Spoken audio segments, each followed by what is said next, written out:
And kuna Daniel chapter 10, verse 12 to 13. Daniel chapter 10, verse 12 and 13. Vachiri kutsvaga Daniel.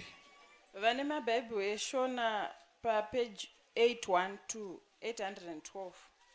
Iri kushaika futi 812. Ipeji zana. Ne pondo echumi.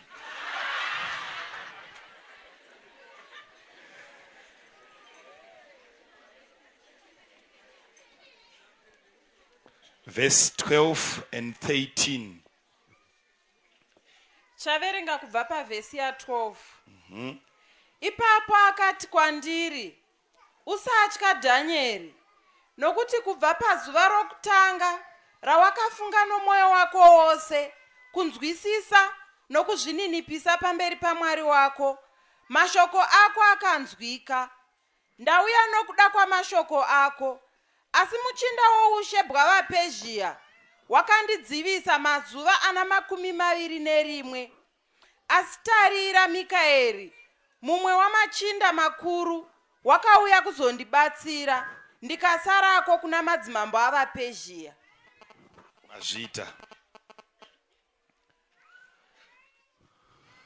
Ndoda kuti nditende mazvita nokuverenga shoko mama. Mwari wakuitirai zvakanaka. Futi makachena.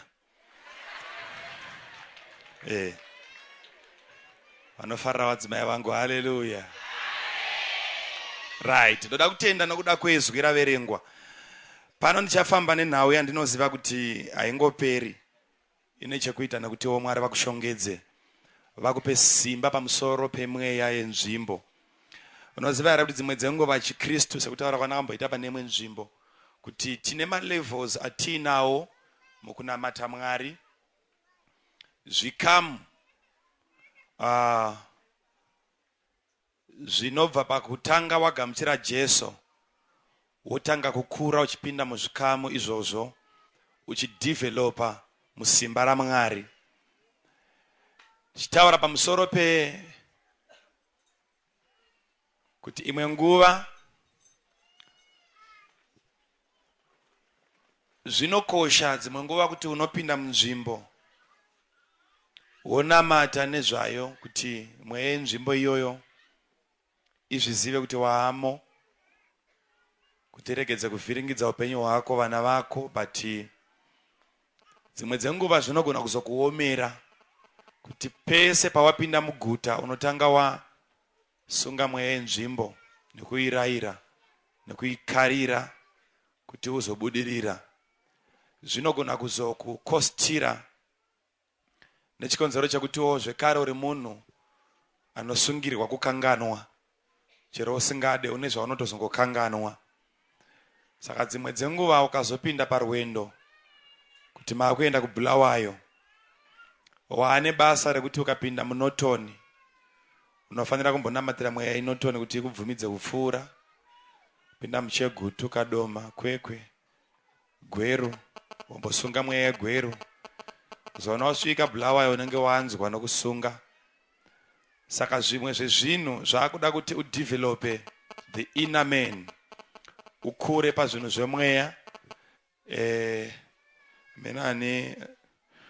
Saka unozoda kuti Mwari vakushongedze imwe nguva kuti paunopinda munzvimbo, presence yako yega, zvinhu zvega zvinotanga kungobuda munzira yako, mweya inotanga kungokutiza.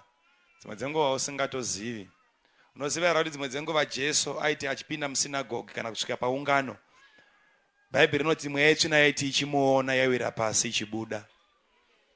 Madhimoni anga asingabudire kuti taonekwa, aibudira kuona Jesu. Ilevel iyoyo inosvikwa. Right. Panapa ndoda kuti unyasondipa nzeve. Kana uine zvaunonyora unongonyora but urambe wakantarisa. Nekuti nguva dzose dzinotsanangurwa kuoperata kwesimba rewakaipa, pane vanodzimaidzwa kuti varambe vachingonamata vari murima pamusoro pemweya iwoyo. Pamusoro pekuti waita zvese, washumira Mwari ende wakapa, unofanira kuti uzive pamusoro pemweya unonzi mweya wenzvimbo. Vanoda kunzwawo nyaya yengoti haleluya. Aha. Mazuva ari pano ari kutanga panguva yaCyrus. Ari kutonga mugore rake rechitatu, mambo wavaPezhia. Ndo panonzi ini Dhanieri ndakazvitsaura, ndikatsaura mazuva okunamata nokusadya nokusanwa, ndichitsvaka mhinduro pamusoro pechirevo chakanga chauya chichibva kuna She. Imwe nguva Mwari vachitipa zvinhu zvinotinetsa kunzwisisa, zvaanozotipa kunzwisisa tatsaura nguva yekunamata nokubvunza Ishe. Dhanieri ndo paanoti imwe time muzuva rechi21 anoti ndanga ndakamira mhiri kwerukova Kidron,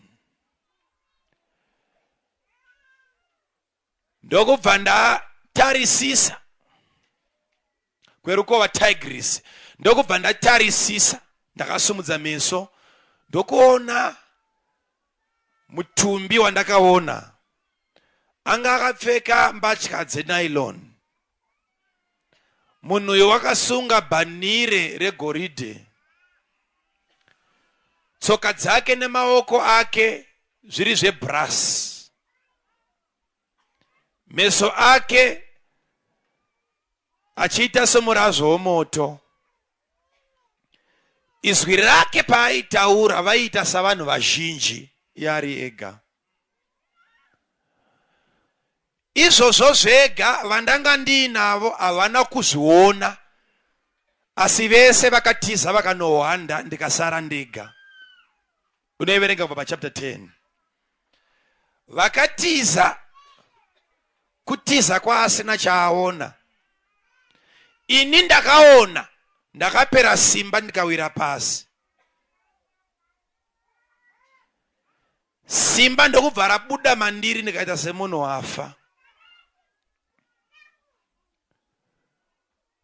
Kusvikira pauya mumwe munhu ndokubva anditi simba, nekuti wavaona uyu auya kuzotaura newe. Dhanieri ndo paanosimba ndokubva amira netsoka, asi achinzwa kuti kumira asi hazvisi kuita. Ndo panotanga hurukuro pakati paDhanieri, kwete naMwari nomutumwa. Description yese iyo iyi hapana kutsanangurwa Mwari apa, patumwa mukomana wemombe. Ndo vanonzi varanda vacho ava, ndo vanotumwa kudenga, ane tsoka dzinovaima, achitaura kunenge kuna marata ari kudonha. Ndo vanotumwa naanotuma asina kuuya. Dhanieri ndokubva afendeswa zvekunge afa nokuona akatumwa.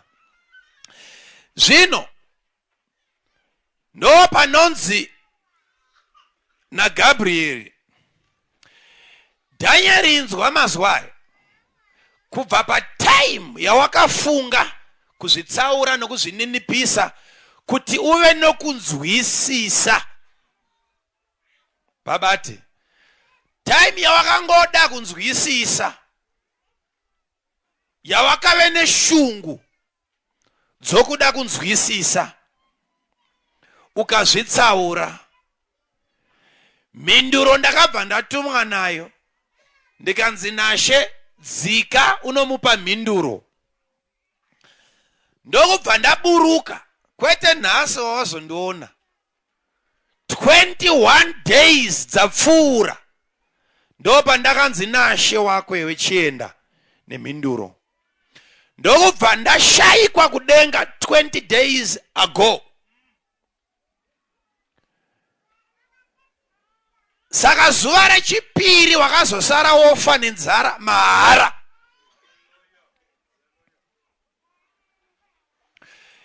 iye ndokusara akagorera kuregedza kudya nyama. Anotoisa list yezvinhu zvaakaregedza: nyama nemadhiringi anonaka. Dhanieri achiti ndiwanewo mhinduro pazvinhu zviri kundinetsa izvi. Yepano pane confusion. Mhinduro yacho Mwari wairegedzera kudenga haisisiko, panyika haipo. Chakuvhiringa Mwari manje kunzwa mhando yemunamato uri kuuya kuti munhu anenge achiri kukumbira kawo. Zviri kukumbirwa nokutsanyirwa ndezvakaburuka kare. Varume hapana chinorwadza kuti denga already mulist revanhu vakapiwa dzimba wakanyorwa, ipo pano uchiri kuroja. Zvekupiwa kwedzimba nedzimotikari neutano makatoverengwa kuti kwaanhingi zvakaenda. Dhanieri ndokuramba akabata mazuva omunamato. Mwari ndinzwei, ndinoda mhinduro panyaya iyi. Minamato iri kuramba ichiuya kudenga, iri kuuya kudenga kusvika Mwari vakuti manamatiro aDhanieri anoratidza kuti asati apiwa zvinhu zvake. Ndo paanoti kuna Mikaeri, iwe Mikaeri, imboita follow up. Tevera uone kuti chii chiri kuitika. Ubvunze Dhanieri kuti zvii zvanetsa. Mikaeri paanovhomoka mudenga achiuya, patime yaanofunga kuti ndapa full swing ndikurumbidze kudzoka, ndo paanoona mudenga mune dare Gabriel ari pakati, ari kubvunzurudzwa nokunetswa nevari kuda kunzwisisa kuti zvakabatwa izvi zviri kuendepi. Mikaeri ndo paanotiwa hatisvikewo panapa. Kwazisane ndo paanobvunza Gabriel kuti uri kutsvagwa kudenga kai. Gabriel anoti chinguri ndakatumwa, ndaane 21 days ndine machinda ari panapa vachindidzivisa kuburuka nezvandakabata izvi. Iye wacho ane zwi rinenge vazhinji, meso anenge mirazvo yomoto, akasunga bhanire regoridhe, wakabatwa ari kufendesa vanhu panyika, asi mweya yetsvina yakamudzivisa. Ipapapa Gabrieri vanoziva madepartments avo kudenga kuti kune mutumwa wehondo, kune mutumwa wamamessages. Kwaenda Gabriel akufanira kuripotwa kunzi kuna arohwa kana kuurayiwa. Wazorova vanhu zvadii? Uri wetsamba, unoendesa tsamba woudza munhu kuti gore rino yanguva ino unenge waane mwana, yewo wakaropafadzwa Maria. Izvo ndo zvako, kana zvakuda zvibhakera idepartment rani raMichael. Saka Gabriel achiziva kuti varume vari panapa vanoda zvehondo, akaziva kuti handizi wehondo. Ndikaramba ndakanonotswa, denga richaziva kuti ndanonotswa. Muridzi wehondo achauya. Ndo panosvika Mikaeri, ndokungoda kungozobvunza kune wake waakavimba naye kuti ko chii chiri kunetsa, ndokubva arumwa nzeve. Mikaeri akati ndo yangu kai. Ndokubva ari kunya gemens.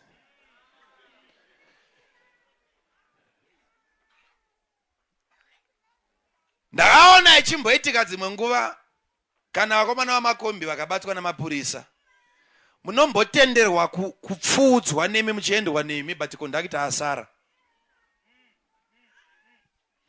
Zvikanzi naMikaeri, iwe chiburuka, chimanya mukomana anofane nzara pasapa, ndisare namachinda panapa. Ndokubva Gabriel wateremuka ndokudzika. Ndo paari kusvikira paTigris, murume ari kupinda zuva rechi21, matama abuda, bhurukwe rabatwa namaoko. Chii chiri kunetsa? Ndiri kuda kutsvaka ruzivo. Ndo pari kunzi ndakauya kare, asi ndakabatwa namachinda ePersia. Kana ndapedza kutaura newe ndichadzokera ndonorwa navo. Ari kuenda kungonochibatsirawo nekuti wasiya mumwe ariko vabva vadzokera vachienda. Asi kana ndadzokera mambo weGreece anofanira kuzouyawo. Chitanga kupabata ipapapa. Ndanetswa namambo wavaPersia. Asi panda kudzokera mambo weGreece ari kuzouya. Now, chiri kuitika ndechichi. Ari kutonga iko zvino ndi Cyrus anove ndiye mambo wePersia. But Gabriel achiuya kwa Daniel haana kutanga nokumba kwa Cyrus. Zviri kutaurwa zvekuti ndabatwa namambo waPersia, Cyrus haazvizivi. Zvoreva kuti government iripo time idzodzo. Kune government hurumende yavanhu vanogara matare vachidesigna zvinhu. Avo ndo vanoonekwa nemeso.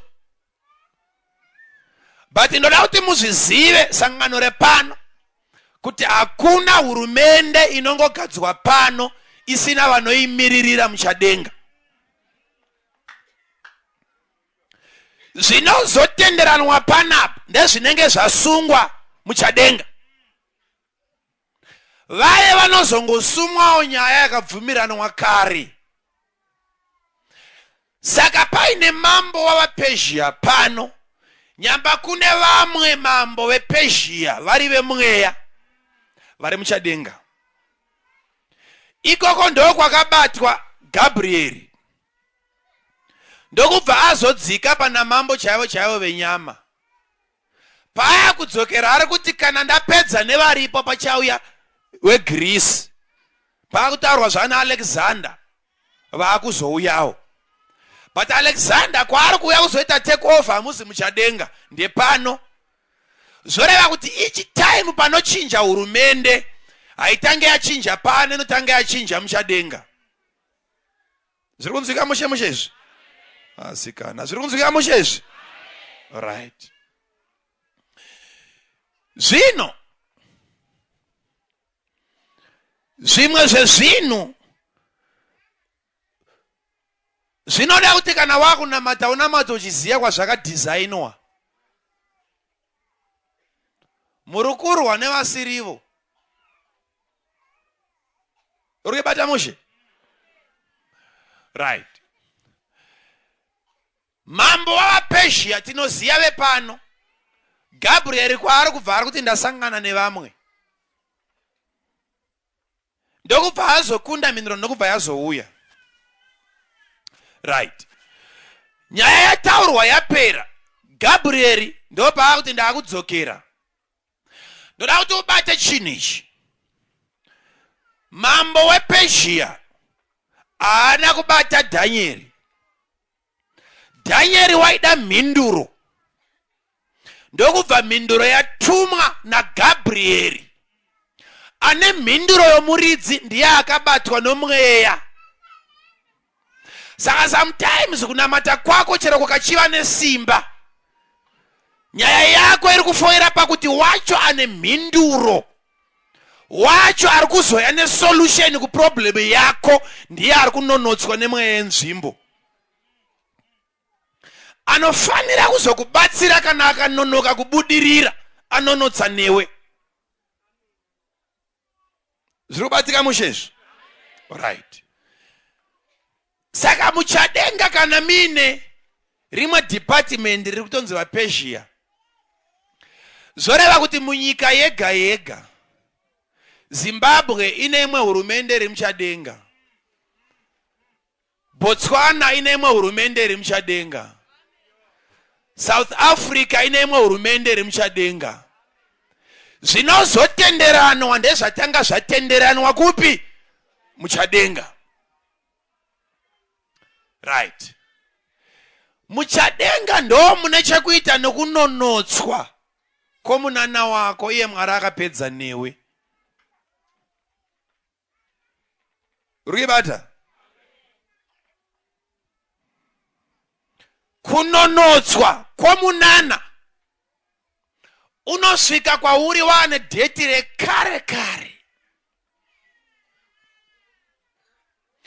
Kusvikira taita yaitaurwa panapa manheru inonzi discover to recover.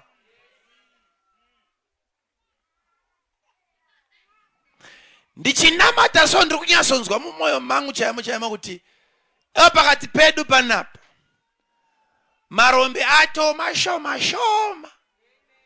Mwari akapedza navanhu vake. But kune kuri kutempwa neminana yavanhu.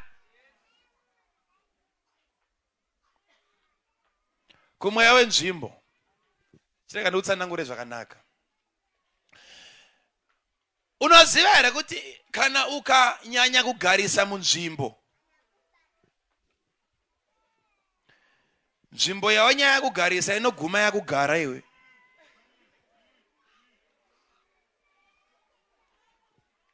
Rokunizwa? Pane ma-territorial demons rino operate riri within Zimbabwe. Rinokonzera zvimwe zvinhu kufanana kwazvo kungoitika, but muZimbabwe rinobata kusvika mumaborders akakomberedza Zimbabwe. Ukakrosa border kwaane rimwe dhimoni reko zvekuti vari kuBotswana vane mweya yemuchadenga yekuBotswana iri kuvanonotsera zvinhu. Vanonamata vagogorera. But hezvi zvinoitika, vanoita chinonzi chivanhu chivanhu. Kana vokanda bute pasi vachireverera zita rako, havangoti mweya yetsvina ngaimutevere. Vanoti ngaateverwe nemweya yekudzungaira iko kuNamibia kwaakaenda. Ngaateverwe nemweya yemamhepo Joburg kwaakadini? Kwaakaenda. Zvoreva kuti dhimoni ratumwa kumunhu ndokubva raudzwa location. Saka pakodzero dhimoni iri rapiwa mvumo dzekukrosawo border. Time yaunenge uchigadzirisa mavhisa, nekuti hurumende dzakabvumirana izvozvo, hakuna anokrosa asina chinonzi passport. Zvakazoitwa navanhu, but kune kwazvakatanga. Kune hurumende dzemuchadenga dzinoziva kuti hatipindirane munzvimbo dzedu. Dhimoni rekuZaire hariuye kuZimbabwe risina kutanga rataura nedhimoni remuZimbabwe. President wekuDRC chero achida kuuya kuzoona mukoma wake muZimbabwe, haauye asina kuudza president weZimbabwe. Zviri kunzwika zvakanaka izvi? Saka dhimoni rakaasainwa kuti rikutambudze muno muZimbabwe. But kana wakuda kukrosawo border, sezvinotaura akawanda mufundisi ndinamatirewo ndinobuda. Ndakazobvunza kuti munobuda? Kubuda wayo. Paunogadzirisa mapepa ekuti ubvumidzwe kukrosa, kune mweya uri kugadzirisa mvumo. Uchitanga walayeza nemweya uri mhiri kwauri kuda kuenda. Border wokrosa zvako, wobva muZimbabwe mauri kuti zvinhu zvakaoma. But uchipinda muBotswana, mweya iwoyo manje ndo unosaka kuti chero usina kutaura Shona, unoona varume vamabhiza vako kuteera. Hauna wataura naye, kufamba best they can tell kuti here comes a mukwere. Nanzi muchi mukwere. Yeah. Dhimoni rinokusuma nekuudza varidzi venyika kuti matsikwa nomuyeni. Unoonekwa uZimbabweni uri pakati paAmerica.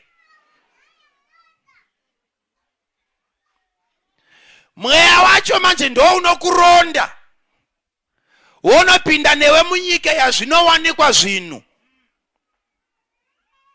ugozvishaya. Accommodation kunoigonetsa, waenda ikoko futi unovata pai mustreet, zvawafambira zvacho ugozvishaya.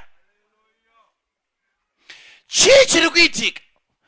Vatendi kusvika varealiza kuti kune ma-territorial demons anotaurwa naJesu kuti hakuna anogona kupinda mumba yeune simba ukatora zvinhu zvake usina kutanga wasunga muridzi wemba. Ari kunzi muridzi wemba ndo mweya wenzvimbo.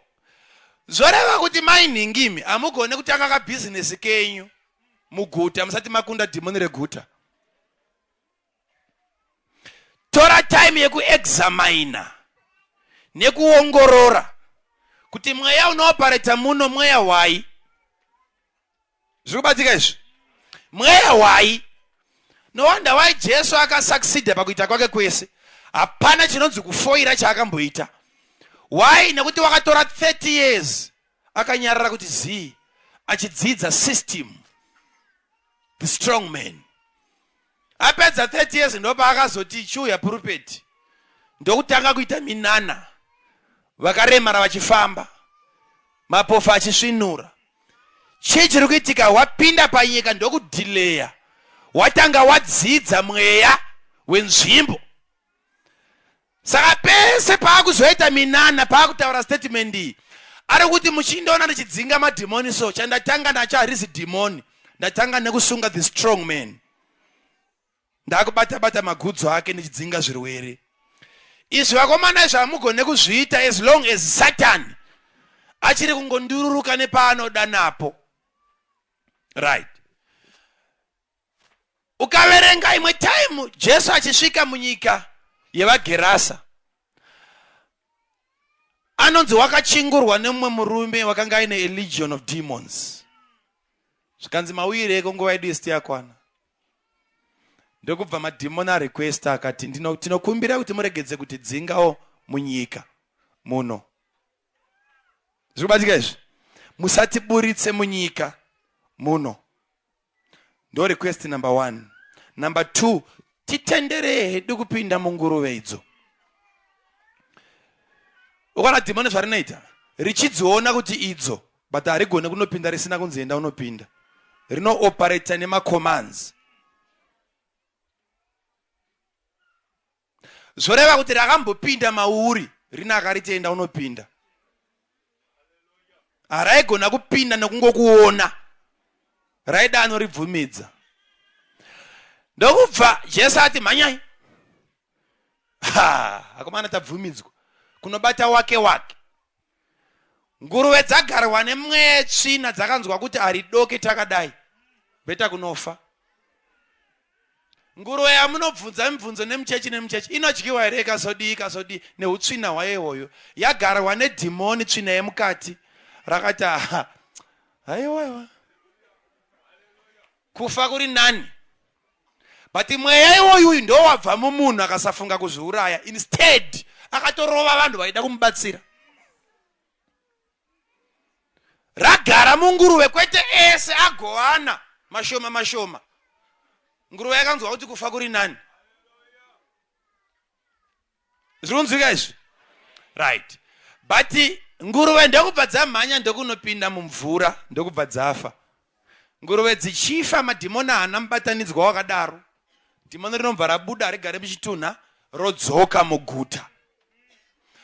Chasaka madhimoni akumbire guta. Madhimoni anoyasoziva kuti muguta iri tinogona kubudirira, but muguta iri tinogona kukundikana. Munoziva here varume kuti dhimoni rechitungwiza kana mukarituma kuBhorodheo rinokundikana. Kune dhimoni rinogona kupinda kuEpworth rooperator riri muEpworth kana kuoperata riri muMbare robudirira nechikonzero chemagariro evanhu muguta iroro. Mochiva vanhu venharo nharo, vanhu vekurovana, vanhu vasinganzwisise. Zvichibva pakuti nguva dzese shoko raMwari rinoti a hungry man is an angry what? Saka kune mwetsvina inotora advantage yenzara muguta. Saka zvese zvakuzoitwa neumbavha nechii zviri kubva pakuti madhimoni aona kuti guta rino rinoshandika. Tikabvisa madhimoni iwayayo kumbare tikaaendesa kumandara, anoita mwedzi kusina zvafamba. Rekumandara rikauya muchitungwiza rigoitawo mwedzi kusina chafamba. Madhimoni chakasaka akumbire nzvimbo ari kuda kuve nearea yaanokontrola maevents nekubata pfuma dzavanhu imomo. Ibva watanga kutoona varidzi venguruve pavakangouya vachinzwa kuti nguruve dzafa, vachiona dzakaflota so, Region agara musha apfeka, ndozvavakatsamwira izvozvo. Chavaida inguruve dzavo, Region ari kumakuva. Vakapenga ndokubva vati kuna Jesu chibuda muguta redu. Uri kuzviona? Jesu ndokubva vabviswa muguta, vanhu ndokusara vaine mweya wavo wakumbira guta. Right. Nauya nzvimbo ndoda kuti imwe nguva ukazoona nguva munongoverenga Bhaibheri muchimhanya rinonokereso. Ndakaudza dzimwe hama kuti kana uchiverenga Bhaibheri unenge munhu ari kuvhima. Isi takambovhima, chero kanovhima masikati, nokuti ndaenda masikati ndakaibereka sobvuti so, toya nenyama masikati kwete usiku. Masikati inorohwa mushe mushe mhuka zuva rakacheka nyika zvarakaita izvi. Pakunonyanya kupisa ipapapo hakuna inenge ichifura, imwe neimwe inenge ichitsvaga pane mumvuri. Iri pamumvuri inenge ichizeya iri ipapo. Zvino kwedu dzimwe nguva kune miti yemiuyu. Munoziva miuyu yei? Iwayo muti manje ndo kazhinji kwadzinonoti kuseri kwacho kunenge kuine mumvuri dzogara zvadzewe. Iwe kana uri muvhimi ane uchenjeri zvisina mwetsvina, kudzidza tsika dzemhuka kwega, unouya wakatakura nyama masikati, unoona kuti muti wakadai wakamira wakadai panapa, zuva rane chekokoko, mumvuri uri kokoko. Rwendo rwangu zvino rwarwo kutanga ndamboenda nekoko, ndinobva uko ndichiuya. Pese paunoona pane zimuti rakadaro, usati waona mhuka, ndaichinja mafambiro. Ndonyangira seiripo pamwe pasina, kusvika ndatarisana nemuti wonyangira sewakaisiya ipapo. Chinotanga kubuda mururi wepfuti usati waiona. Unonzwa dzimwe nguva mazina achichema chweke chweke chweke chweke, vachitsenga iwe. Kwaziva kuti kune inorohwa ipapo zvekuti kana kusumuka inenge yakafa marimwe zuro. Kudzidza kafambiro kana uchida kuvhima semaplazi neBhaibheri. Bhaibheri every verse yaunoverengawo ine zviviri zvainoreva. Kune zviri pachena zvakangoiswawo nekuti hakuna kingdom inofumura pane zvomba. Nditika hakuna hurumende inoenda paTV yokuti tine zvombo zvedu zvinogara pakati, tati muzvizive dzikama yenyu tine every kingdom inosurvive nekuchengeta masecrets. Zvino kingdom yaMwari munofunga kuti ndo ingafumuke zvekungoisa zvese pachena. Bhaibheri rakanyorwa ndokubva rafemerwa naMweya Mutsvene. Achifemera anga asina kufemera kuti ringonzwisiswa, but akafemera futi kuti risanzwisiswe. ndokubva rabvumidzwa kuti chero nevasingade Mwari tengaiwo mabhaibheri mumwe nemumwe anaro. But pane zvakabvumidzwa kuti anongorivhurawo ngaaone. But kune zvakanzi vasiri veumambo havafa vakazviwana. Saka bhaibheri unenge wanaro sekutaura kwedu mutendi wega wega munomuchitungwiza ndotenda kuti ane bhaibheri. Unoriverenga kumba but hazvireve chinhu. Unenge muranda wekandasi. Ndinogorinzwisisa sei pasina anodudzira. Haugone kunzwisisa bhaibheri wega. Unoda bhaibheri nemududziri waro. Handitika?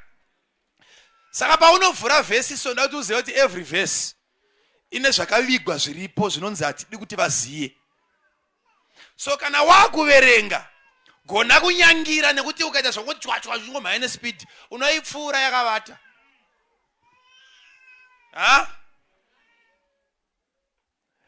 Jesu waigona kuexamine. Bhaibheri rinoti Bhatimeyo rakanga riri bofu uye riri rombe. Ndokubva wagara muJeriko. Jesu wakubuda anobvunza kuti chi noizi ndeye zvikanze vanhu. Ndopaakasumuka ndokubva abvisa zigauni raanga ainaro. Ipapa nekuporeswa haasati. Already ari kutenda kuti handicharipfeke zvekare. Paari kukanda jasi pasapa watanga amboita mheremhere nombanzi nyarara. Pari kupfuura mambo kapa padi zvinoizi. Iye ndokuti dhuu akati but chandanzwa panapa inoizi vamwe ndo vanobvumidzwa naye. Kunyarara kunzi ndini ndega ndinyarare. Ndo paakaona kuti no iwe pita kuona unoona iwe. Nana Judas maziso munawo. Ndini ndinyarare ndo paakadedzera kuti mwana komana wa David nizwire ngoni. Ndo paakasumuka ndomva abvisa jasi rake ndokubva amhanya. Zvikanzi naJesu unoda kuti ndikuitirei. Zvikanzi kuti ndione. Right. Ipapo ndokubva asvinudzwa. But ramba uchiverenga. Zvinonzi apedza kusvinudzwa meso ndopa akabva asumuka ndokubva atevera Jesu kubuda muguta. Ipapa hapana akambopaverenga ipapa. Muguta muri kubudiwa muguta reJeriko. Indoda kuziva kuti chi chaonekwa naasvinura nhasi. Zvekubva atiza guta but rine vagari varimo vagara vanoona. Chiso cha baba vake hachizive. Paasvinudzwa angadai ati regai ndimbonoona kuti baba vangu akaita sei. But achingoti babe dzakati guta rakadai harigarwe. Why? Nekuti guta iri ukanoritsvaga rine chiprofita. Joshua apedza kuputsa guta reJeriko. Ndopa akadeclare akati anozomuka akavaka achafirwa nevana vake. Kubhuku yaKings murume unonzi Haria ndokubva amuka ndokubva avaka guta first born chifa achipedza kuvaka last born chifa. Zvinonzwika mushe. Saka already mukomana uyu pamusoro pekuve nedhimoni rake riri personal. Ari kurwa zvekare nedhimoni reguta. Wapedza kusvinudzwa but maugere mune mweya unodzivisa vanhu kuvaka. Ndopaari kuti baba ndichazovaona ndodzoka. Ndopaanoti tande kubuda naJesu muJeriko naye. Zvimwe zvinhu zviri kukunetsai vatendi titeererei zvakanaka. Hakuzi kuti hauna kuchenjera. Uri kutengesa zvinhu chaizvo zvequality. But chakasaka uone mai vekukei uko vachiyozotengesera madomasi muefu. Vakatanga vastada.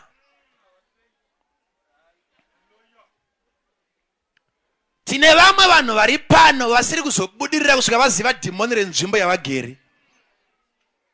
Nzvimbo yaugere inokukonzera kubhiefa zvauri kubhiefa. Do you know kuti imba yako iyi dai yakakombwa nedzimwe dzimba dzine masatellite dish ungadai usina kudzikama. Ikangove yako yega muchitungwiza isinawo dishi panze kwete rekugezera repanze riye. Zvinokupa kunzwa kuti kwazvo zvichena zvinoturikwa navamwe zvizvi. Saka dzimwe dzenguva tinodzikama nokuzorora nokugadzikana nechikonzero cheguta redu takatenderana kuti zvakadaro hazviturikwe pamba. Hazvinei nekunamata, hazvinei neupenyu, tinamata tiende kudenga. Saka guta rikatenderana izvozvo izvo zvinoafekta nekurarama kwako. Ndironzeka zvakanaka. Unoziva here kuti kana ukaenda kune kumwe kumusha like kwenyu kune kumwe kusingasvike bhazi, kunoperera bhazi 20 kilometers kusvika kumba, hapana road. Na ukapedza izvozvi kana ukati ndakuda kunogara kumusha, kana wakukumbira maropafadzo, chekutanga Mwari akakupa mota already atakupa problem.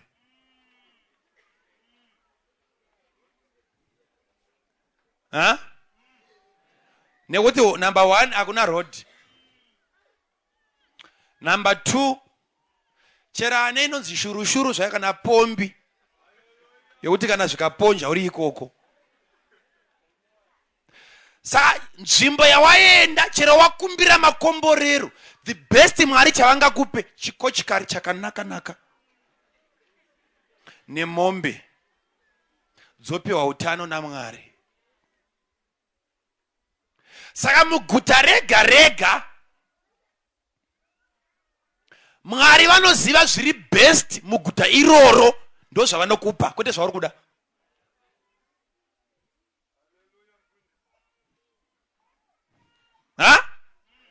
Alright, imbondiudza like panapa.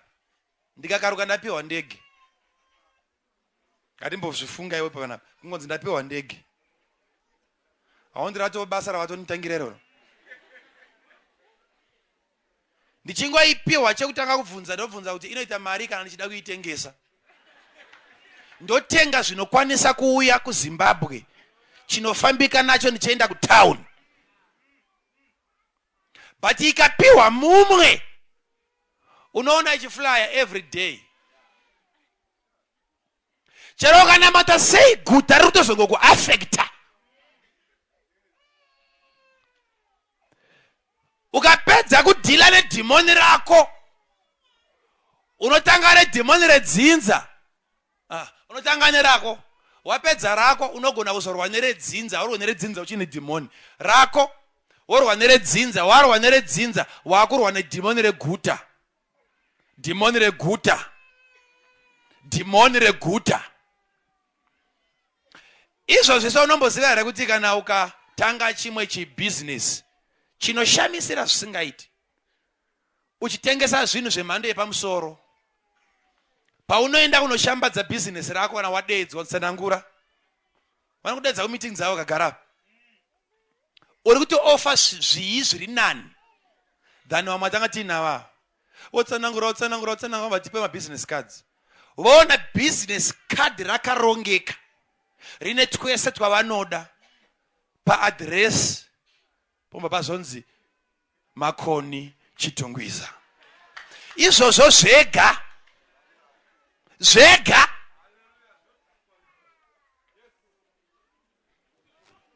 paunongozodoma mbare bedzi. Vatendi nditerere zvakasimba. Nzvimbo yaugere inotocontributa. Vanotanga kutofunga kaviri kuti chakamushaisawo nzvimbo kune vamwe chi. Service yanhasi ndoda kuti Mwari ape vanhu simba rekukunda materitorial spirits. Unoedza chinhu muno choramba. Wobva wafunga kuti uri mukundikani. But hauna umbotsiedza kuchivhu kuti uone chinoramba here. Kune dzimwe nyika nokuti Mwari paakasika mwakataura zvakanaka kuti zvese zvakaiswa pasi apa magoridhe madiamonds idustbin raMwari. Pauri kuona mishini ichigedegede nekutitena pasi vachidi vari kufukunura marabhishi zvakaraswa naMwari zvinonzi goridhe. Kuna dzimwe nzvimbo dzakanakira kurimwa fodya, dzimwe donje, dzimwe maini pasina kana muti so aparimike, hapanaye mvura, hapadii, but pane pfuma iri pasa. Inoda munhu kuti azive kuti nzvimbo yandiri inoda chii kuti ndibudirire. Zviri kubatika izvi? Unoramba wongoti Botswana wadzokera Botswana wadzoka Botswana. Uri kuda kuti udzidziswe kuti unogona kunge wakakunda remuSouth Africa. Mwari dzimwe nguva anotokonzera kuti zvirambe. Nekuti mhepo payakamuka bhoti rikasheka vaifunga kuti tauya kuzourayiwa. But Mwari vaida kuti Peter adzidze kuti pamusoro pemvura panofambika. Tine vanhu vari panapa vari kufunga kuti South Africa ndo the best. Iye Mwari akakupa simba pamusoro pedhimoni reDubai.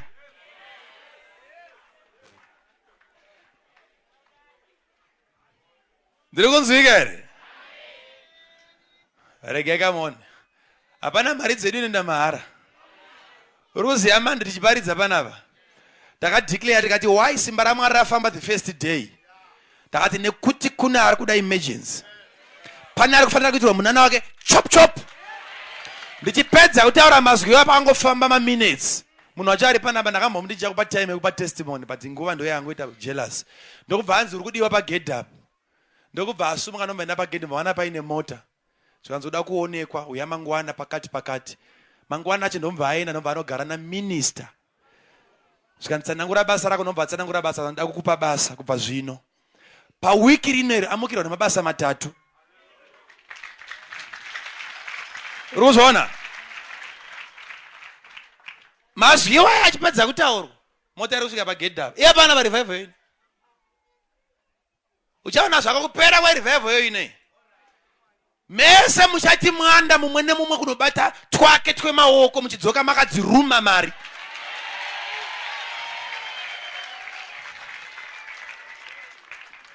Ndaudza Mwari wangu kuti handidye mari dzevana vesangano mahara.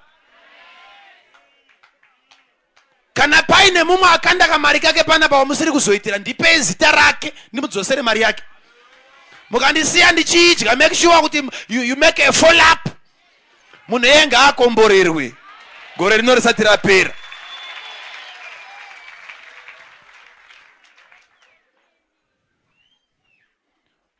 Azvirambidzwe varume kudhiraivha yako mota uchiuya kuzopindira kuno.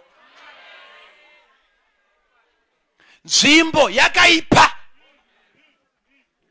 Vese vana vari kuona vari kuafektwa nenzvimbo. Vesa. Chero kamuendesa kucrash kutauni.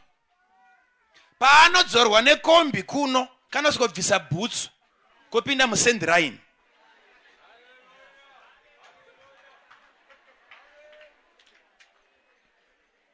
Zviri kubatika izvi?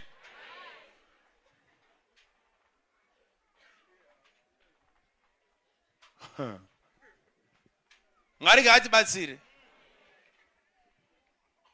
Tine vanhu ndikatarisa mwana so panapa so ndikunyasona kuti mazuva avo kugara muchitungwiza apera. Kufitwa kwawakaitwa nekumadheodheoko.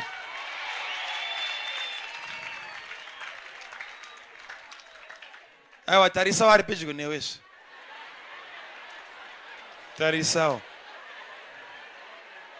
Handiti ungatoti muenzi.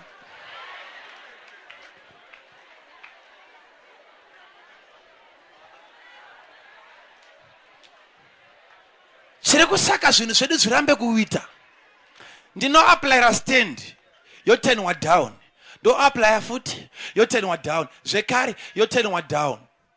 Ndiri kufunga kuti ndiri kudzila nevanhu vepapa panyamba every system iri pano ine vari kuirepresenta muchadenga. Kuri kubatwa stand yangu somewhere muchadenga.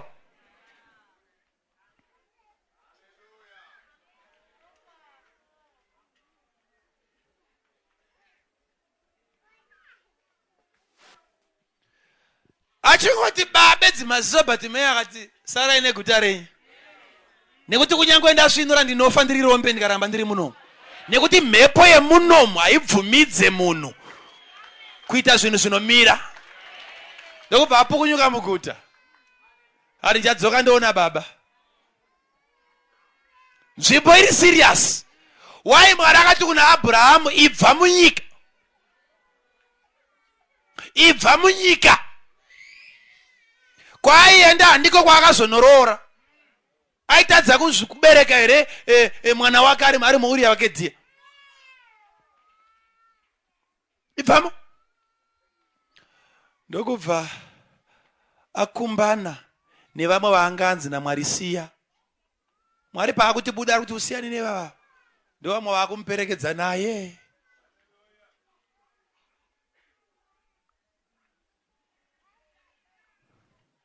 Tera achingofa. Abraham batanga kuitirwa minana naMwari. Tera zvinongoreva kuti delay. Chawaifamba nacho ndochiri kunonodza. Batanga kusumuka. Aburitsirwe muUria wake dziye achiendeswa uko. Mwari munogona kuita zvinhu zvese nguva dzese pano pese tabvisirwe munyika. Mwari anokudza kuti nzvimbo dzinosiyana vanangu. Chekutanga Mwari asati asika vanhu akatanga asika nzvimbo. Zvizive izvozvo. Wakatanga asika nzvimbo ndokuzosika munhu. Kuti zvaramba pano unogona kunozviitapo zvikagona.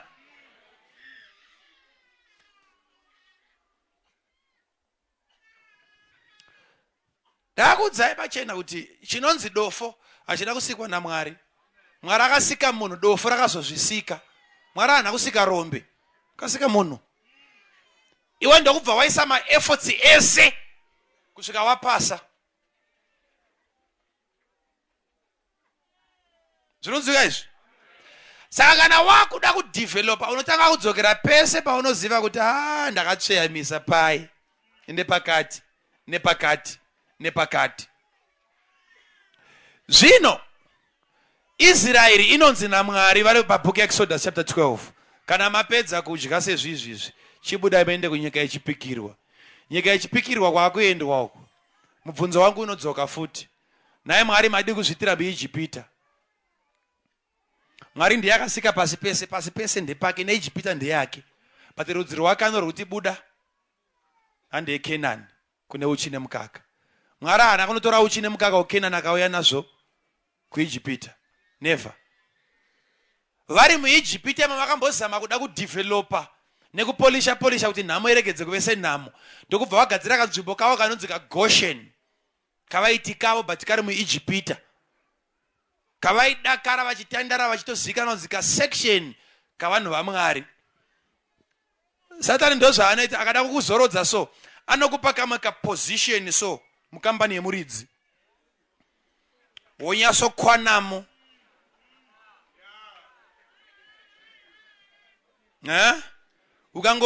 Vakangonyumwa bedzi kuti akuda kubuda kapromotion. Karunyere kupa kangofamba bedzi increment. But Mwari akasvika time yakati no. Maiti Goshen but iri muIjipita. It's high time mubude muende kunyika yenyu iri muzita renyu. Ngazvinzwisiswe. Munoziva here kuti Jefta kubhuku yaJudges chapter 11. Vana vaamai vake vaimudza kuti mwana wepfami. Hauna nhaka pamusha uno. Iye aona kuti adzvinyirirwa pamba ndopaanonzi akanhonga mabhegi ake ndokubva aenda kunyika yeTobhi. Asvika kuTobhi vakasvikomuunganira. Akatanga kuenda kuhondo navo. Kwavari ikave ine asset. Ari kuTobhi but kwake ainzi mwana wepfambi. saka dzimwe dzenguva unoramba uchishorwa nechikonzero chekuti hausi kushandurawo nzvimbo.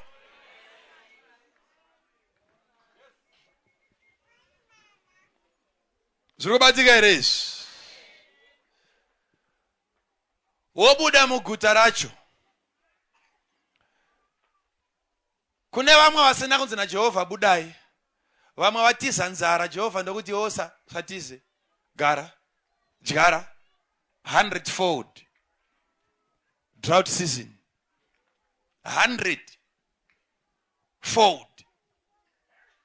Isaac guta rese ratiza, zvese zvavangadai vakakohwa zvakauya mumunda umwe chete. Mwari ane pamwe paanoti sumuka ubude. Mukadzi muShunemi akanzi buda, kuri kuya nzara.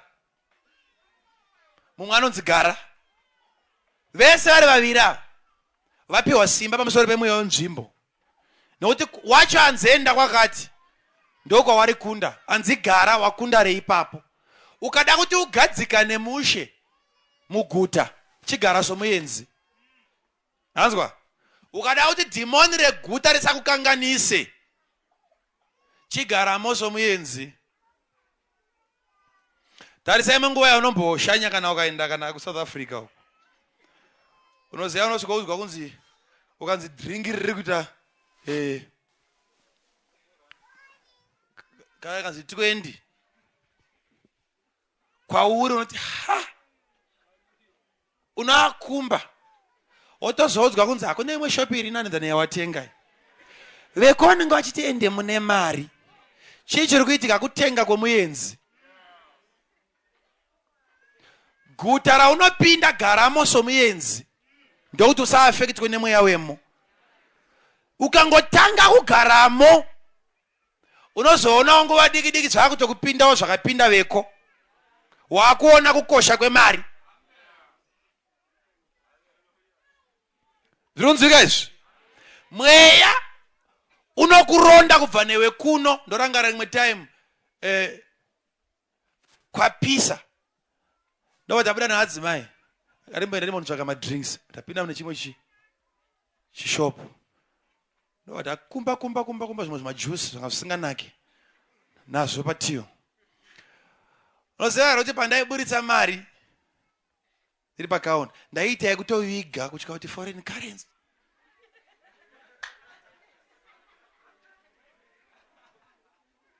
Kuburitsa maranzi yacho ndiri kuSouth Africa, kahana kairova kuti ndikaoneko.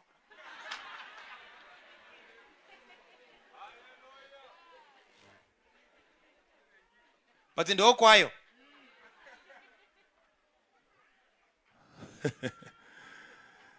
Ndiri kunzwika zvakanaka here? Mwari unokupa simba so pamusoro perimwe guta, oti ndakupa simba reguta rino maoko mako, chenda unoita. Ndopa unotanga kamwe kanhu kakapusa. Vanhu kavanoseka ari kunzi akatanga business rei rotaurwa savagoti guu kuseka. Neiro riri munhu agotanga kusumuka. Hausati waona kana ukapinda kana mumasaluni, kune mumwe anoitirwa queue, mumwe asina. Achipenga kuti mandinonotsa ndine meeting, ko enda apa nevamwe apa. Apiwa simba pamusoro penzvimbo iyoyo, nometa mukawanda sei. Zvavo zvekuti uri kutanga watsvaga kuti product iri kuya kudiwa, chisiri kutengeswa nevamwe chii, havasati wane blessing. Blessing auhodhe zvinodikanwa nevanhu, vanozozvida nekuti wazvihodha. Kungoti asikana tarisai mone. Zvikwezvo zvitarisai mone. Munodai somoisa apa modai ati ndochida. Mwataura zvakanaka kati unoona mumwe anoti kuona dombo chairo pamugwagwa. Achiritarisa so anotoona kuti hapane mari apa. Handiti but ndopanga paine muJohani achinamata ipapo. Rotorwa dombo riri paanodzoka muJohani anoswana chechi pasisina. Ronovezwa. Chongobuda chimu chakangodai so. Ogadzika apa. regaone varungu kana vakuuya anzanasokubvunza what is this sonzi uyu muovheti saka apa pakafunyama akarohwa nepfuta ari kuhondo anzi shame autoburitsa mari otenga muovheti wake umva adini izvozvo zvemanga izvozvizvo unopiwa mweya weguta Mwari votaura kuti mari yemuchitungwiza yako zviri kubatika izvo guta rinotamba newe. Tarisa Sauro mwana wa Kishi kubhuku yaSamueri. Baba vanonzi vanga vaine simba muBenjamite ndokubva varasa madhongi. Zvikanzi mwanangu enda kutsvaga madhongi. Mwana ndokubva afamba 5 countries achitsvaga kwete mombe inodyiwa dhongi. Iro dhongi pachezvaro rine mweya waro. Kana pano paine mukristo ane dhongi kumusha enda unotsvaga wokupa. Ukatenga dhongi pamusha rine mweya waro. Handisati ndamboona mwana akakura achitinha madhongi nezvikochikari nechii anonzwisisa.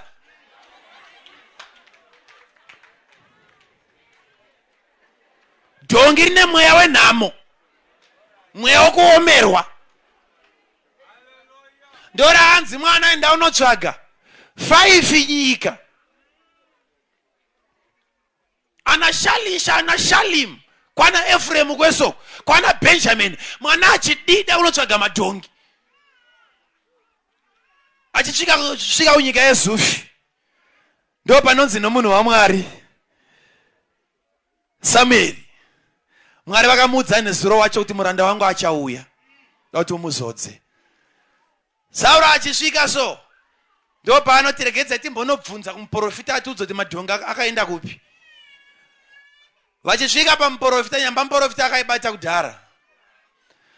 Ndo paanoti uya pano gadzira ndoda kuenda newe kunodya kwemazuva akati.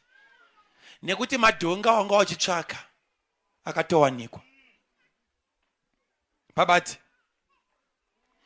ko zviri kudikanwa naIsraeri hazvizi mauri here? Uzibata zvinodikanwa naIsraeri hazvizi mauri here? Rona zviripo ari kutsvaka madhongi nokuda kwenzvimbo yaanogara nababa vakamubereka, but achinopinda mune imwe nyika kuri kuonekwa mambo.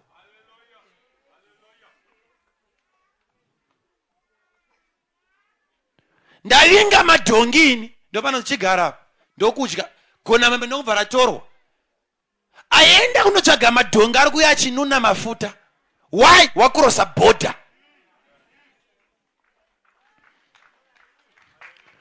Pane kumwe somewhere ndiri kuzvinzwa muspirit mangu. Somewhere kune kumwe kwakaiswa victory yako. Kwakuti kana ukaenda ukadzoka tinokushaya. Tarisa mukomana anonzi David uyu. Goriati haana kuuya kumafuro. David ndiye akasiya mafuro ndokuchinja location. Ndokubva aenda kuna Goriati. Goriati ndokubva abuda wrong time David asati adzokera. David ndokubva abvunza kuti kwa munhu rudziko uyu. Opportunity iyi haina kutanga kuna David. Yakatanga yapiwa madzikoma for 40 days.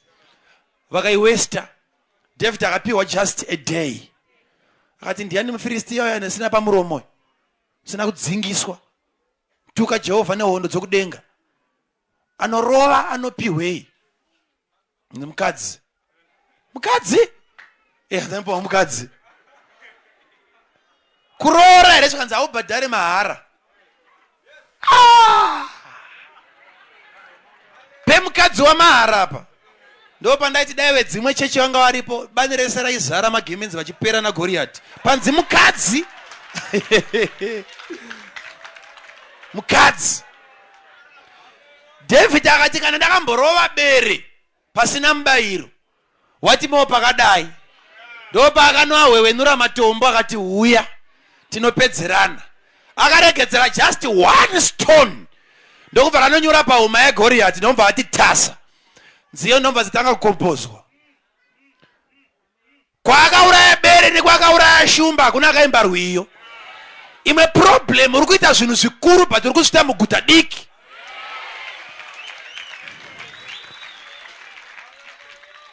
Zvakaitwa naDavid pakawanda akazobuda nazvo pachena. Akati Mwari ndakuenda kuna vakadzi nekuna vanhu vechirume. Ndono display simba renyu pamberi pavanhu. Zita rake rakabva rashanduka. There and there. Achinja nzvimbo. Nzvimbo.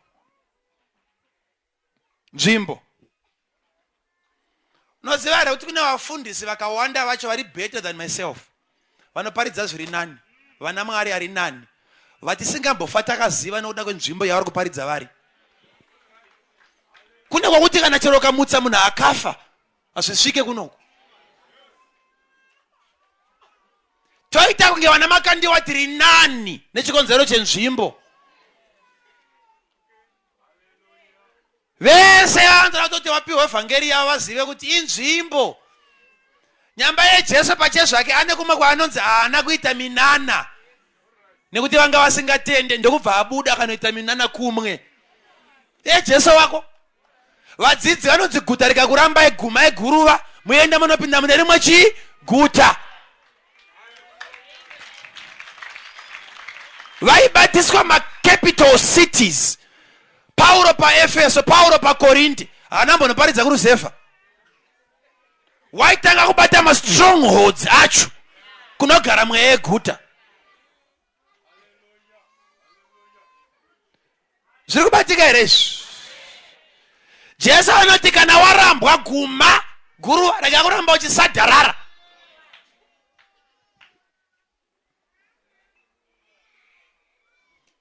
Variko vane chikafu but ari pakati penzvimbo kumwe kwacho kusitorina navanhu vacho. Mwe musha pano 10 kilometers umwe musha. Kudai so mwe musha. Vamaparidza vane masangano ranga rakadaro. First day nchisvika hapo so pamba ine 5-1. Agara pa 1 bench so. Nito vana ndonga tuviri here. Ha, ati vanhu vaenda kupi? Zitiso. Kuti uziya kuti dare rachipa papa tinoisani. Praise team yacho.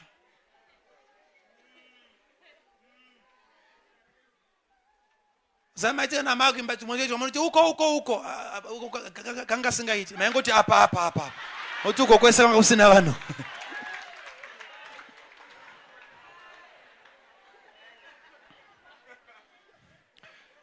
Denda aramba ndakagonya ipapo. Ngadani chiri mushumiri wenhamo kusvika nhasi. Tinoparidza vanhu votenda kuna She vosimudzwa muupenyu. Mwari woti pane rimwe guta zvekare seTerRITORIAL rwasumuka.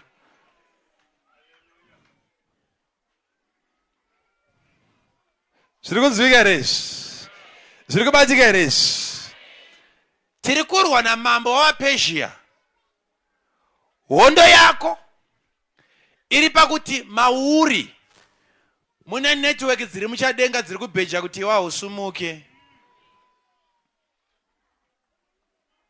Aidha Mwari unokupa simba rekuti ubreke zvotoita uri muno. But havazi vese vane zvichaita vari muno. Vamwe vanobuda. Vamwe kampani chaiyo kutoishandura kuchinja chaiko chaiko. Unorangarira rimwe time ndichikuudzai kuti David anoudza Solomoni kuti ndakatukwa naShimei Sara uchimuuraya. Solomon naShimei vasara. Solomon haana kumbouraya Shimei.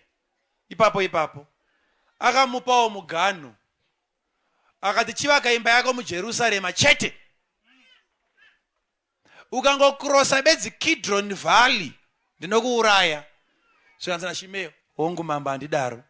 Ndokubva avaka imba yake muJerusarema. Ndokubva agaramo for 3 years.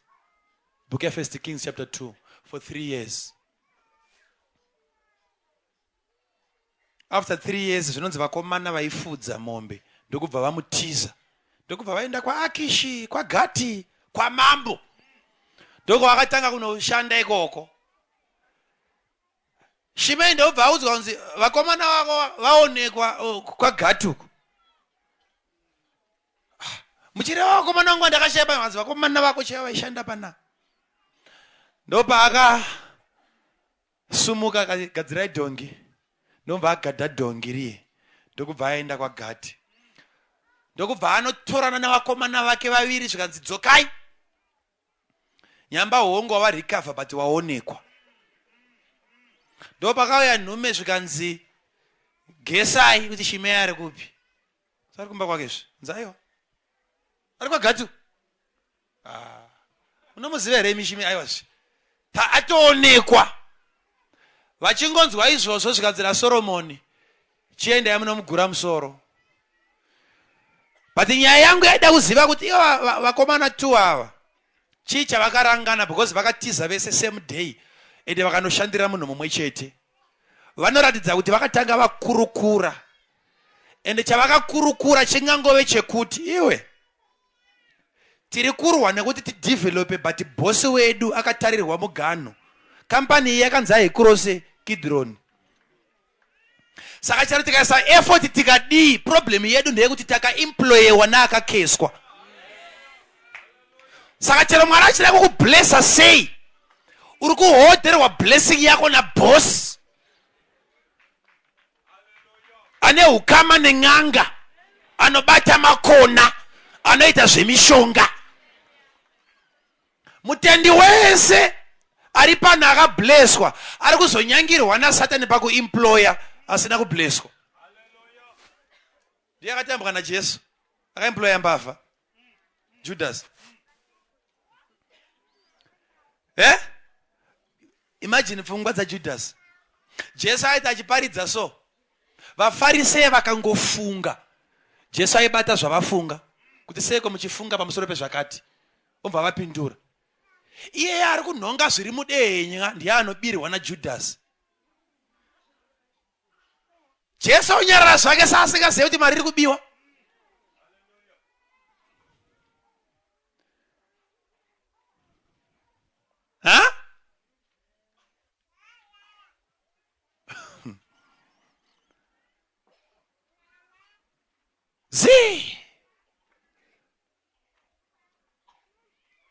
Pane zvimwe zvaakuda kuti exactly zvauri kuita izvi ukazvishandurira nzvimbo kana zviita pane imwe nzvimbo zvinoshanda.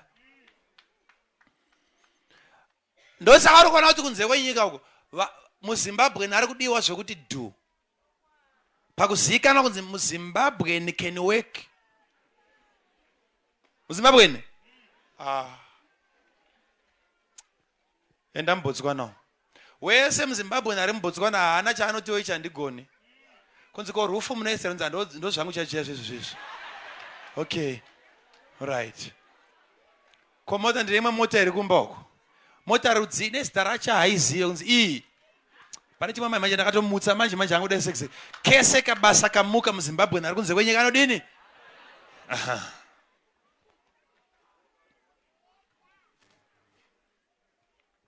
Toda kuti nhasi kupera kwerevival ino sezvino Mwari vakupe anointing yekuti paunopinda muguta unokakata masimba ese eguta, mari dzese dzinodirectwa kupocket yako nekumhuri yako, zvinhu zvako zvitanga kufamba, zvinhu zvako zvitanga kusumuka.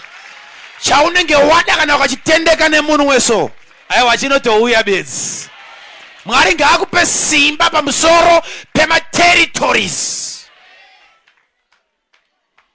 Ndiri kunamatira munana uchaitika pavamwe vanhu vari panapa. Every year riri kuzoya mulife yako riri kukusiya wane imwe stand. Gore rega rega richa ukaita 10 years dziri kuuya ndiri kuprofita 10. Ndiri kuprofita 10. Ndiri kuprofita chiko 10. Inyika yaMwari wedu. Madhimoni akakumbira akati musati dzinge munyika ino akapiwa. Iwe ufunga kuti uri muvengi waMwari zvekuti unoshaya kana panonzi pako. Isita anadzo vamwe mastendi takapiwa pana. Tokukinditsira izvo zvizvo. Kana dhimoni rakapiwa stand, rakapiwa nyika, tipewo nyika ino zvikanzitora oshayawo panonzi pako. chechi haife yakasumuka. Haisumuki. Haisumuki. Basa rega rega ranopiwa nashe rinofanira kubenefita kukereke. Titomboona kuti kwaanoshanda kuye izvi ndozvo kubasa kwavo izvi. Kune mumwe anoshanda mukambani 20-30 years. Kana kreti zvaye kugarira mumba yaanobva nayo kubasa ikoko hapana.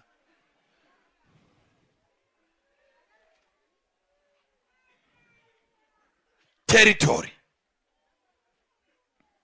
Territory. Territory.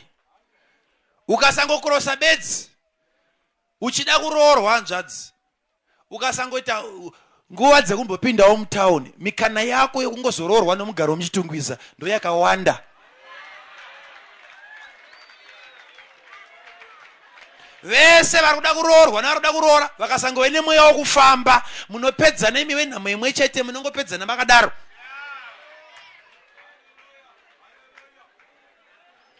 Territory. Taitaura nawe blessing na vamwe vanhu kuti unosati blessing kana Mwari vako vaideposita pauri so inokonzera zvinhu kuitika zvichingoya kusaidhi rako bedzi. Wakusvika patime yekuti uroorwe unobva wanzichienda kumusha. Kumusha kwacho kwaunoendeswa kusina waungati ani kuno angandiwane. But blessing zvainoita inogona kukonzera nyama kushayikwa muZimbabwe. Kama ka business guy kotora pick up kuenda kuruzevha kunotsvaga nyama, akupfuura nepamba penyu mota yake yofa.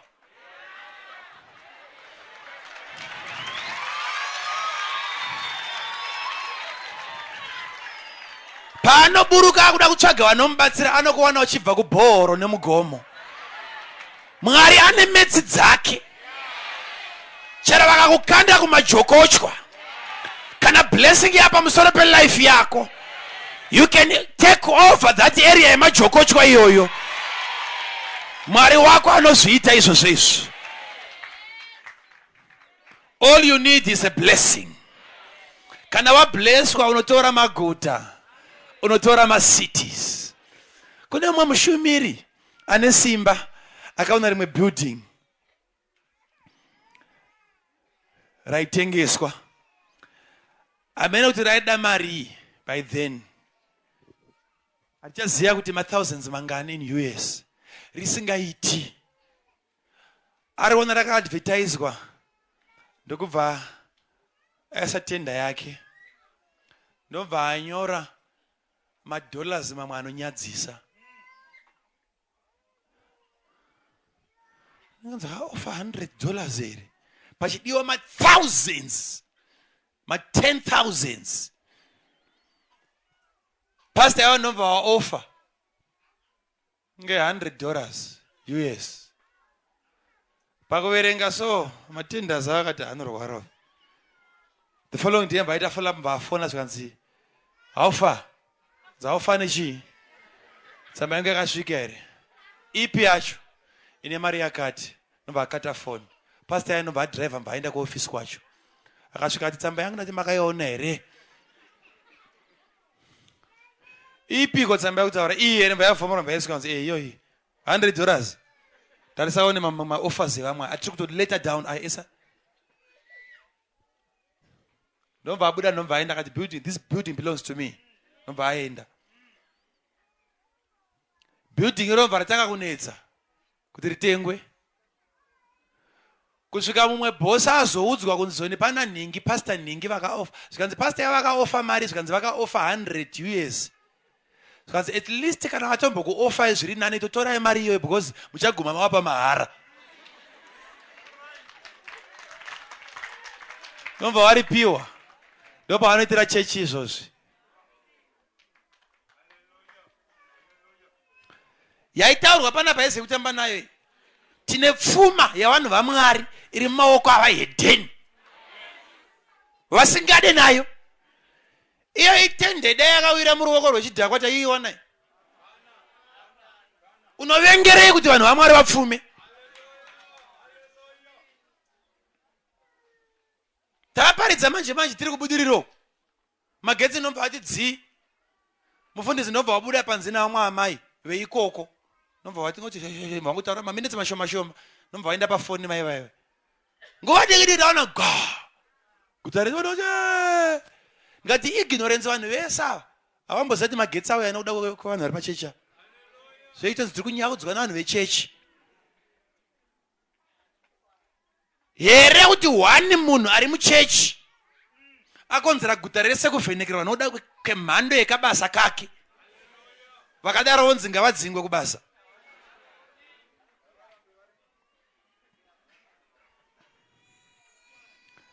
Ndiri kunzwika here? Ndakutopedza kuparidza ipapo. Toda kungoti Mwari vakupe simba pamusoro pemweya yamaguta. Ukaona Bhaibheri rako kuti ucharopafadzwa pakubuda, ucharopafadzwa pakupinda. Mwari vari kuziva kuti kune madhimoni anowanzotambira kwaunoenda. Wobva kuno zvinhu zvakanaka but kwaunoenda unodzungaira. Wobva uko wakahodha but paunopinda pabhodha zvinhu zvotorwa. Kune mweya yematerritories.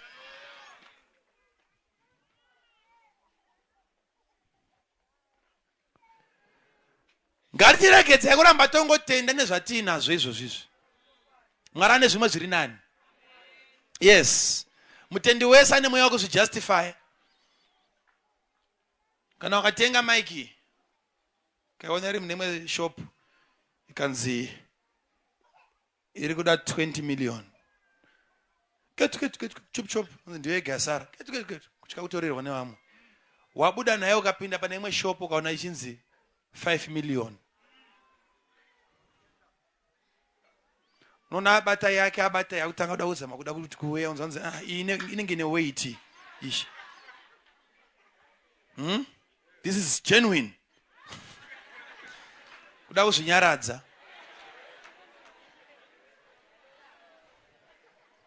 Do you know kuti kune imwe life iri nani kupfuura yatinayo? Ngatirege kumbofarana zvedu. Tigere zvakanaka muno muchitungwiza medu. Nechikonzero chekuti takapfekana nemweya wemuno. Zvinozwisiswa here izvi? Achiri kuvhunduka nesuweji panapa ndiani? Kusimudzara kuti unotoona richirohwa sadza pavheranda suweji chidizve? Inonyangarira muenza anouya. Ndiye anonzwa kuti zvinhu zvinomira zvakanaka izvi. Chii chiri kuitika? Mweya weguta.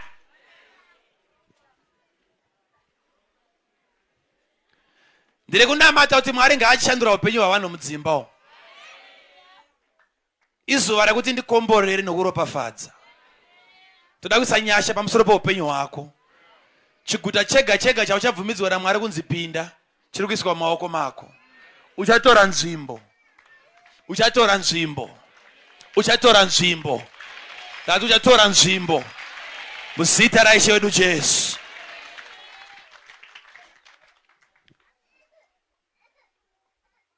Imwe hama yaka ti offer kuti garai kumba kwangu tiri ku South Africa. MuZimbabwe takamboenda kuchechi kwavo. Ndobva taparidza tiri kuchechi kwavo. Ndobva apa zvisingaite. Ndobva tamunamatira. Salary yake yakaita times chini mama. Yakando times 16 salary yake. Muno muZimbabwe. Ndokubva yavirikidzwa 16 times. Ndokubva apinda muchakachaka remari. Achiri panguva yakufara nekucelebrate Mwari ndobva amutsa umwe mukana kunze kwenyika. Ndokubva aenda kunze kwenyika.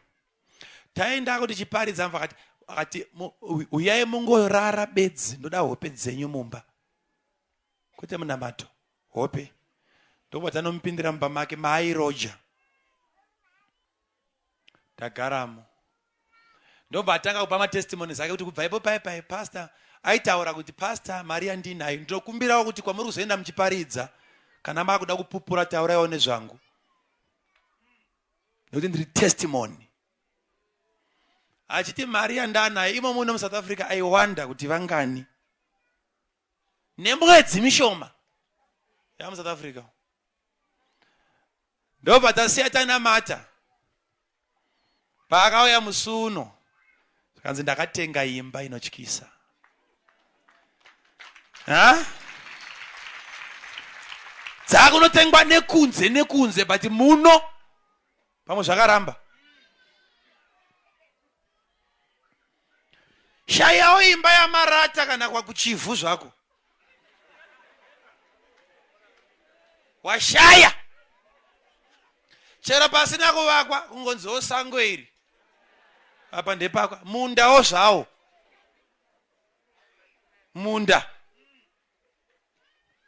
Kana maropafadza acho unoshaya pekutangirako mana. Tinokuropafadza sei? Mundawo zvawo. Mutende anoti wani mukotapeya uri pamba uri kuoma kushaya anodiridza. Ari kuda kuropafadzwa. Neprasi.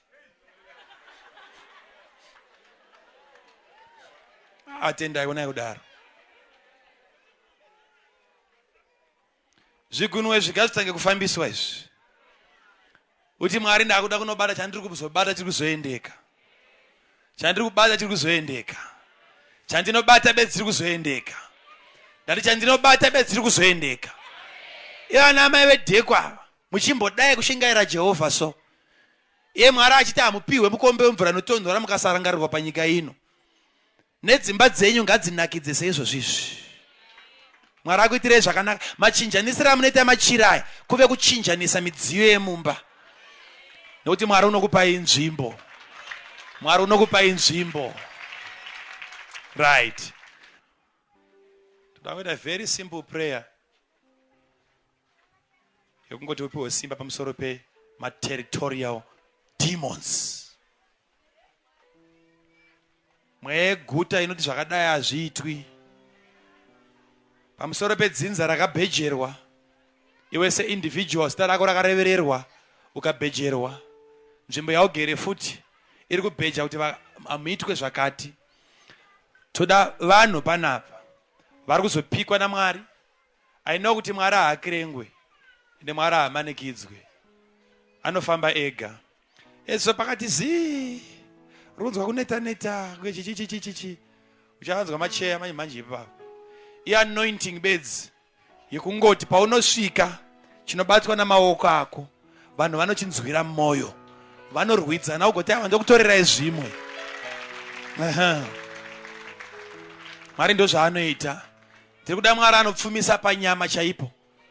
Aiwa kwete kumbowandira tiri kureva panyama chaipo. Mwari ngaakuvandudze. Mwari ngaakukudze. Mwari ngaakupe zita guru. Mwari ngaaendese mukurumbira wekambani yako. Zviri kuzotangwa newazviperere panzira. Chakatangwa newe chinopedzwa nani? Newe. Iye wakatendeka. Iye wakatendeka. Iye wakatendeka. Auti usumuke kozvino. Thank you, Holy Ghost.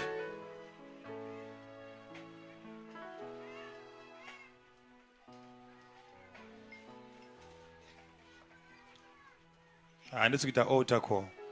Ndinoda kunyengeterawo zvangu.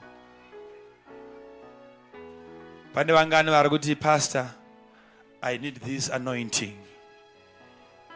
Pandinotsika netsoka dzangu kuti aive rangu. Pandotosvika munzvimbo ngandipiwe mukana semwana waMwari. Ngandinzwike kuti ndaapo. Kabatsirwo kangu kana ndichibuda. Kabatsirwo kangu kana ndiri pakampani. Promotion yangu yaregedze kubatwa. 20 years, 30 years, 40 days, 10 days makatsanya. Nyamba zvamakatsanyira Mwari wakatonzwa. But kuna ari kutamba nekunonotsa munana wako. Ndoya ndaburukira weko zvinezvi. Ndauya kuzoti Gabriel ngaaregedze kuramba akabatwa nemhinduro yako. Kana kuine munhu Mwari vanoziva kwaari. Ari kunzi naMwari kana akaita breakthrough achakusumudza. But breakthrough yake ndo yakabatwa. Nekuti wacho aiuya nemhinduro ndiye akabatwa navaPezhia. Toda kuti naiye kwete iwe wega ngaaregedzwe. Mari dzake ngadzitange kufamba. Mari dzake dzitange kubatika. Kuti mhiko yaakamboita pamusoro peupenyu hwako aizadzise. Anointing to prosper. Thank you, Jesus. Vangana vada kugamuchidzwa simba rekuti chese chaunobata it turns into gold. kwete tiri kudenga pano panyika chauchabata namaoko ako aya tiri kudeclare muzuva ranhasi kuti hakuna achazonzi murashwa kana mutukwa iyambe ngari pasevhisi yakadai. Mwari ngaashongedze vanhu vake, upiwe favor pamberi pemadzimambo, pamberi pemadzishe, muzita raIshe wedu Jesu. Simudza maoko ako. Thank you, Holy Spirit. Thank you, Holy Spirit.